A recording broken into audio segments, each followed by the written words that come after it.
Hey, I'm Todd Newton. Welcome to the Tattoo Traveler, and welcome back to Philadelphia, Pennsylvania. Now, I say back because we've done an episode or two here in Philly. Always had a great time. Great people, made a lot of friends. We visited all the tourist spots, Liberty Bell, Independence Hall. But you know, the one thing we have not done here in Philly is address the age-old question, who makes the best cheesesteak? So I'm here on 9th Street, and behind me, to one side is Pat's King of Steaks. Now, you got half of Philly saying Pat's and only Pat's, and then you've got the other half of Philly that say Geno's here is the very best. So I tell you what, we're going to experiment a little bit, examine both of these cheesesteaks, and truthfully, how can you go wrong? And we're gonna let you be the judge.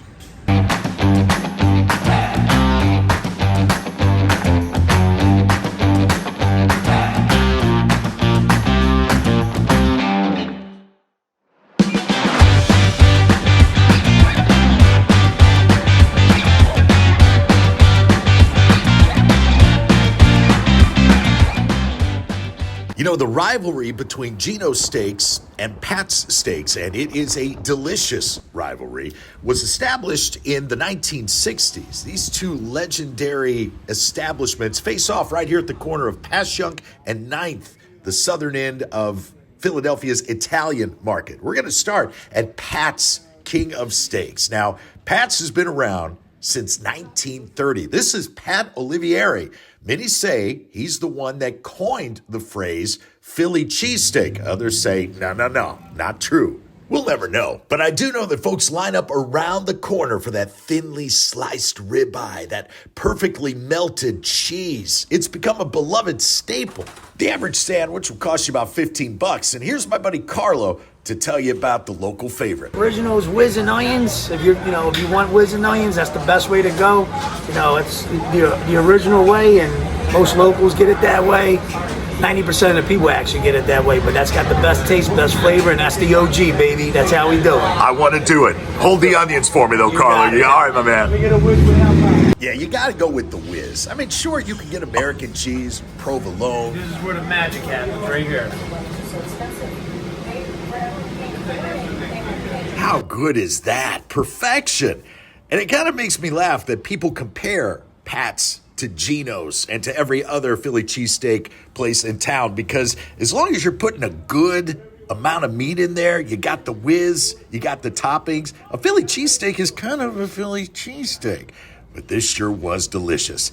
A lot of people told me, Todd, you have to go to Angelo's. That's the best. But Angelo's is closed a couple of days a week. Just so happens they were closed while I was in town.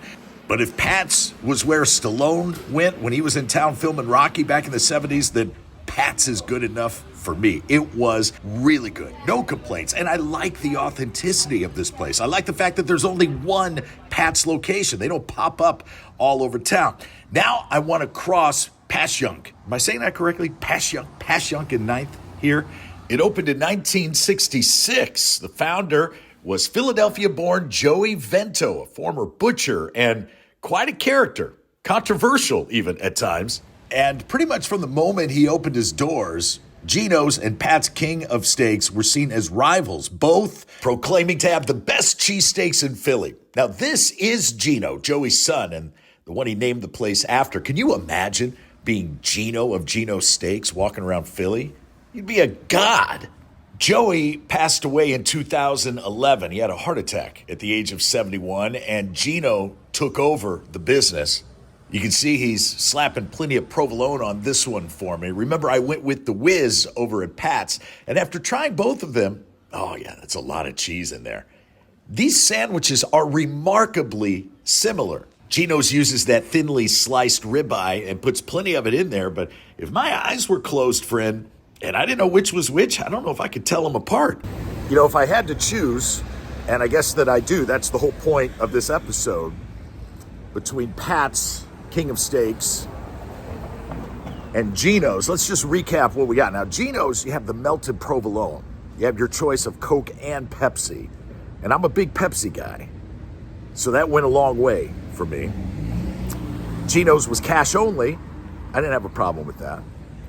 Over at Pat's, you had your choice of paying with cash or a card, you know.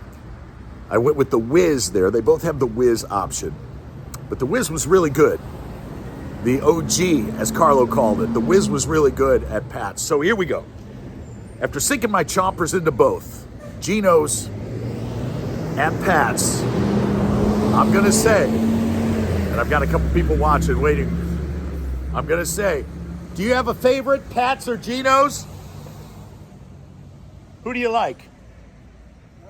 Who do you like, Pat's or Geno's? Both. Both of them? Yeah, it's a tough choice. But I'm going to go with